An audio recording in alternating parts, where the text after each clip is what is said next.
Bismillahirrahmanirrahim. Assalamualaikum warahmatullahi wabarakatuh. Ahlan wa sahlan teman-teman sahabat Quran dimanapun berada, sahabat pencinta Al-Quran. InsyaAllah pada kesempatan kali ini kita akan lanjutkan kembali belajar ngaji makhraj dan tajwid di Yufi Channel. InsyaAllah kita akan mengambil surat Al-Baqarah ayat 25. Baik, insyaallah kita akan mulai dengan membaca isti'adzah, kemudian langsung kepada ayatnya. Silahkan teman-teman bisa ikut menyimak sehingga semoga memberikan kebermanfaatan bagi sahabat sekalian. A'udzu billahi minasy syaithanir rajim. وبشر الذين آمنوا وعملوا الصالحات أن لهم جنات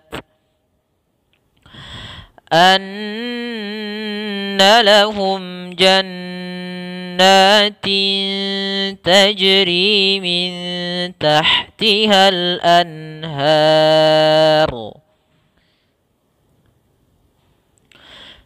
كلما رزقوا منها من ثمرة رزقا قالوا هذا الذي رزقنا من قبل وأتوا به متشابها ولهم فيها أزواج مطهرة وهم فيها خالدون وبشر الذين. Pada lafal shin kita tekan wa tipis, wa bashi tekan sya. Hati-hati dalam melafalkan huruf shin. Shin salah satu sifat hurufnya adalah sifat tafashi. Tafashi yaitu mengalirnya nafas atau menyebarnya suara di dalam mulut. Wabash ash makhrajnya itu dari tengah lidah kita dengan langit-langit atas. Maka sya bukan sa, bukan wabassiri, bukan juga wabassiri, tapi dia shin. Wabashiril ladzina. Kemudian pada lafal alladzina di sini ada alif lam syamsiyah, yaitu alif lam yang tidak dibaca. Kemudian pada lafal alladzina, zi pada huruf dzal. Hati-hati dalam melafalkan huruf dzal, yang dimana dzal merupakan sifatnya adalah tipis. Maka zina jangan kita baca dengan allazina. Makharijul huruf untuk huruf dzal kita keluarkan daripada ujung lidah menempel dengan gigi seri atas, sehingga atau kita keluarkan sedikit dan menempel za sehingga sempurna dari makhraj dan sifat huruf dzalnya. Kemudian pada lafal alladzina ada ya yang sukun didahului dengan huruf berharokat kasrah, maka kita namakan dengan mad tabi'i dalam ilmu tajwid. Cara membacanya kita panjangkan dua harokat. Maka alladzina, kemudian amanu. Pada lafal amanu ada fathah bertemu dengan alif, atau alif didahului dengan huruf fathah, maka hukumnya sama sebagaimana sebelumnya, yaitu mad tabi'i. Amanu, nu ada huruf dhammah bertemu dengan waw, atau ada huruf waw mati didahului dengan huruf dhammah. Maka ini sama hukumnya sebagaimana sebelumnya, yaitu mad tabi'i. Cara membacanya kita panjangkan dua harokat. Kemudian wa amilus langsung di sini ada alif yang ditandai dengan lingkaran kecil, yang artinya alifnya tidak dianggap ada. Kemudian di sini ada alif lam. Pada alif lam ini langsung kita namakan, alif lamnya kita namakan dengan alif lam syamsiyah, yaitu huruf lam dan alifnya atau huruf lam yang tidak terbaca, sehingga langsung kita baca dengan huruf shad. Kemudian pada lafal huruf shad ini harus kita tebalkan. Karena shad termasuk huruf yang tebal, yaitu sifatnya adalah itbaq dengan isti'la. Itbaq dan isti'la. Maka cara melafalkan huruf shad yaitu pangkal lidah kita terangkat sehingga suaranya menebal. So, so, so. Nah, seperti itu. Maka wa amilus so. Kemudian pada lafal shad ada huruf alif yang didahului dengan huruf yang berharokat fathah. Maka hukum bacaannya yaitu mad tabi'i. Mad tabi'i. Kemudian solihati. Ada alif didahului dengan fathah. Sama hukum bacaannya yaitu mad tabi'i. Kita panjangkan dua harokat. Mad tabi'i. Maka kita memanjangkannya solihati. Kemudian anna. Pada lafal anna ada nun yang berharokat tasydid. Maka apabila kita mendapati bacaan ada nun dia berharokat tasydid, maka ini kita namakan dengan gunnah. Cara membacanya adalah suara an-nya kita tahan dua harokat. Anna, tidak langsung dibaca anna lahum, tapi tahan dulu.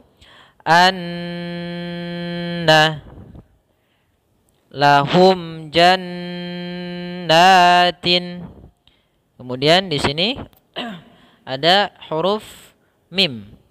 Ada huruf mim yang bertemu dengan huruf jim.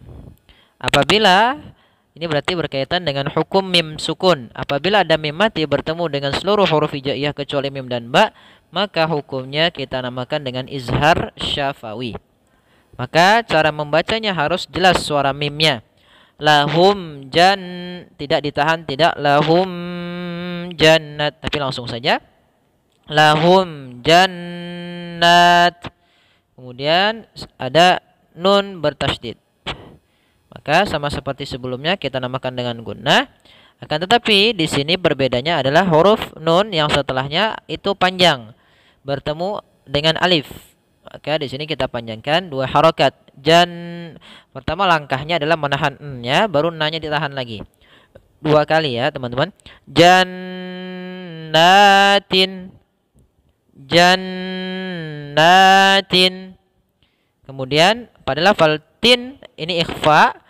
Maaf, ada tanwin, ada fathatain bertemu dengan huruf ta. Apabila kita mendapati adanya tanwin an, in, un bertemu dengan huruf ta, maka kita namakan hukum bacaannya dengan bacaan ikhfa. Ikhfa yaitu membaca di antara izhar dan idgham. Maka kita samarkan suaranya. Jannatin ta sambil ditahan dengungannya. Tin tajri. Kemudian pada lafal jim di sini ada huruf jim yang sukun. Apabila kita mendapati ada huruf jim sukun, maka ini kita pantulkan suaranya. Karena salah satu sifat huruf jim itu adalah memantul, yaitu qalqalah. Maka tajri, tapi tidak tajri, tidak ada tambahan huruf hamzah. Maka jangan sampai membacanya dengan tambahan huruf hamzah. Jangan tajri, tapi dia tajri, tajri. Kemudian ri ada ya sukun yang didahului dengan huruf kasrah, maka mad tabi'i, mad tabi'i. Kemudian min tahtiha, sama di sini ada nun mati ya, nun mati bertemu ta, maka hukumnya sama seperti sebelumnya yaitu ikhfa. Kemudian ha sifatnya kita alirkan nafasnya karena salah satu sifatnya hamas. Hamas itu adalah mengalirnya nafas kita. Min tahtihal anhar. Kemudian hal. Di sini ada hukum bacaan alif lam qamariyah, yaitu alif lam lamnya terbaca. Kemudian anhar. anhar. Kemudian pada lafal nun bertemu dengan ha, maka ini bacaan izhar, yaitu bacaannya harus jelas. Bacaannya harus kita jelaskan. Karena di sini izhar, tapi izhar ini berbeda karena dia hukum nun sukun, maka di sini kita namakan dengan izhar halqi. Kemudian anhar panjang.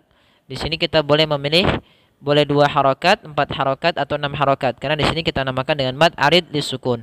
Mad yang terjadi disebabkan karena ada waqaf pada huruf ra yang sebelumnya ada huruf panjang. Mad arid lisukun. Kemudian kullama, mad tabi'i lagi, yaitu adanya fathah bertemu alif. Ruziqu, qafnya tebal, ya, huruf isti'la. Kemudian lafalku ada waw mati didahului dengan huruf dhammah, maka harus dijelaskan, dipanjangkan 2 harokat. Mad tabi'i kembali, mad tabi'i. Minha jelas nunnya karena di sini izhar.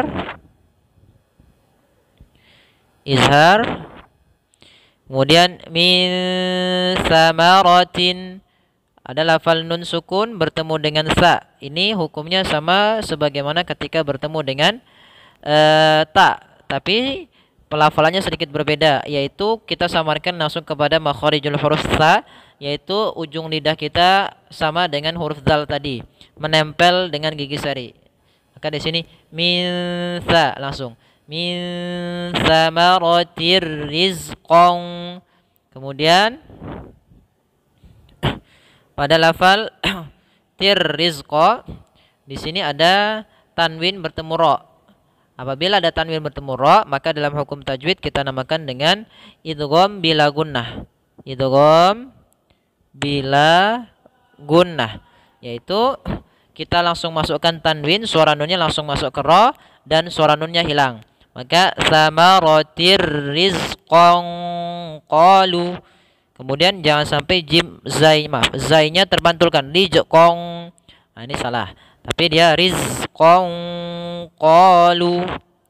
Kemudian ada tanwin bertemu dengan huruf qaf.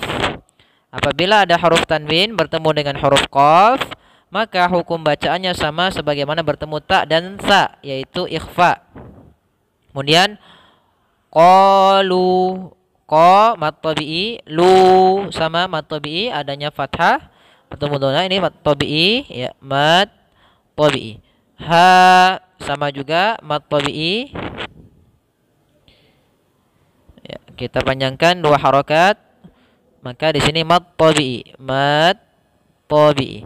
Kemudian hadzal ladzi, langsung di sini alif lam syamsiyah langsung ke lam yang kedua. Zi mad tabi'i kembali.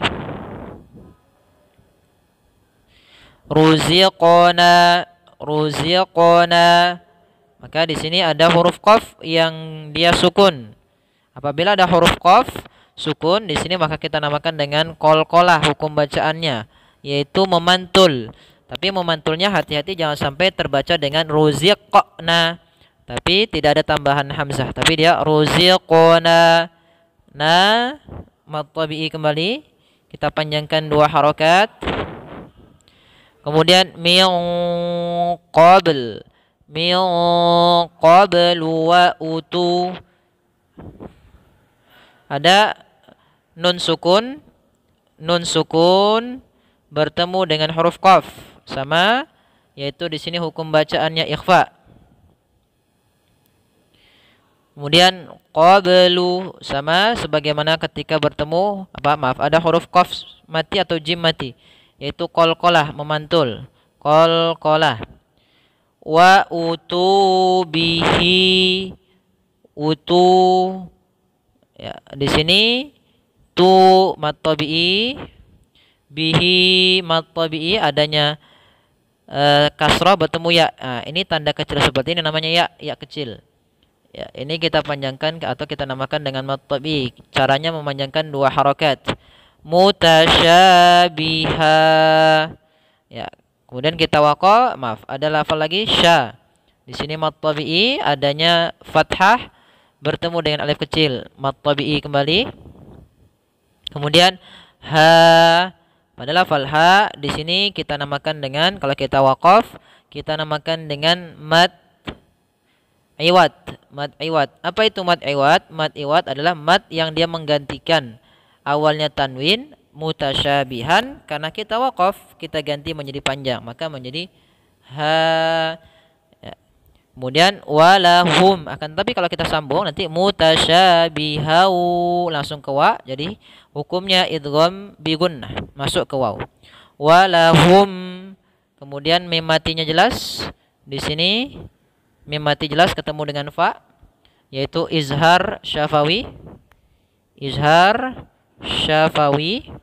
Kemudian fiha, pada lafal fi ini ada mad tabi'i. Kemudian ha azwaj, maka pada lafal ha di sini ada mad tabi'i bertemu dengan hamzah. Apabila ada mad tabi'i bertemu dengan hamzah maka kita namakan dengan mad jaiz munfasil apabila hamzahnya berbeda kata. Azwajum mutahharah, kemudian lafal waw ada alifnya, kemudian jummu, maka di sini kita namakan dengan idgham bi gunnah, yaitu ada tanwin bertemu dengan mim, maka langsung masuk mim sambil langkah membacanya ditahan. Jum mutahharah. Kalau kita sambung mutahharatu wa, sama di sini kita namakan dengan idgham bi gunnah. Kemudian wahum, hum itu jelas karena di sini kita namakan dengan izhar syafawi. Izhar syafawi. Fiha kha, ketiga-tiganya mad tabi'i harus sama bunyi antara fi ha kha. Kemudian khalidun. Kemudian yang terakhir kita namakan dengan mad arid lis-sukun, yaitu mad yang disebabkan karena kita waqaf yang sebelumnya ada huruf panjang, mad arid lis-sukun. Kita boleh membaca 2 harakat, boleh 4 harakat, boleh 6 harakat. Khalidun itu 4 harakat, kalau 2 khalidun, kalau 6 khalidun. Baik, terakhir kita baca dari awal sampai akhir. Wa basyiril ladzina amanu wa 'amilus shalihati anna lahum jannat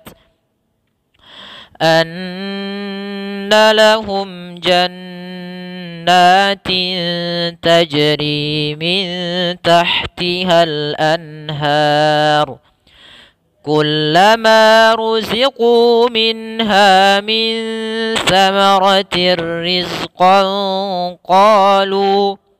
قالوا هذا الذي رزقنا من قبل وأتوا به متشابها ولهم فيها أزواج مطهرة وهم فيها خالدون. Shadaqallahul azim. Alhamdulillah teman-teman, kita telah menyelesaikan tahsin kita atau belajar ngaji makhraj dan tajwid pada surat Al-Baqarah ayat ke-25. Semoga ini menjadikan kebermanfaatan bagi teman-teman dan juga membantu teman-teman dalam belajar ilmu tajwid. Syukran ala istimaikum wa ihtimamikum. Jazakumullah khairan. Wassalamualaikum warahmatullahi wabarakatuh.